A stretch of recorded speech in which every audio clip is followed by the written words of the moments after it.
The biblical story of the fall of man has been studied for thousands of years.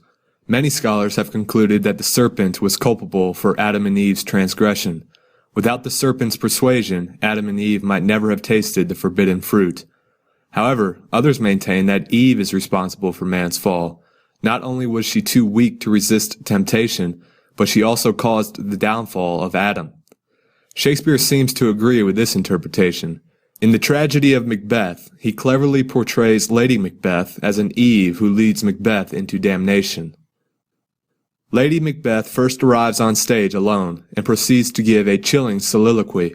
Addressing an absent Macbeth, she says, "Yet do I fear thy nature is too full of the milk of human kindness to catch the nearest way." This statement implies that Lady Macbeth wants Macbeth to attain the crown immediately and to seize it by unscrupulous means.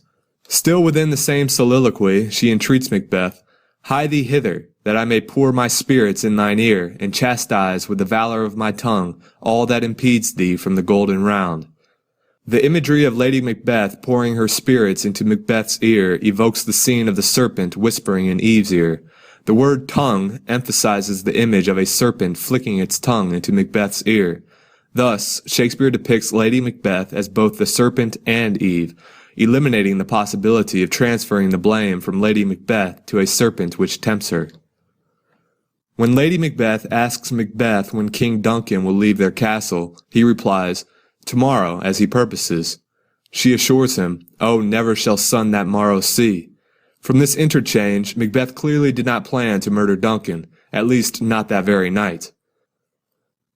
Instead, Lady Macbeth is the one who passionately insists upon it. She even requests Macbeth to put this night's great business into my dispatch, accepting complete responsibility for the deed, and she entreats him to look like the innocent flower, but be the serpent under it.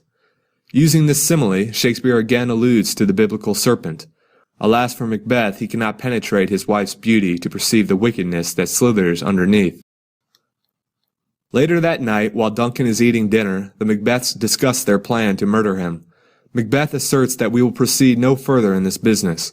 He wholeheartedly opposes the plan. However, Lady Macbeth will not relent.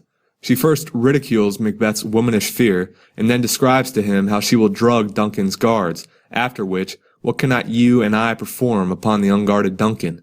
What not put upon his spongy officers? During Lady Macbeth's lengthy and manipulative speech, Macbeth responds with comparatively few words. Shakespeare's decision to give Lady Macbeth disproportionately more lines reinforces Lady Macbeth's role as the instigator and Macbeth's role as a passive participant. Her words overwhelm his both literally and figuratively, and he finally succumbs to the flower's beauty and the serpent's charms.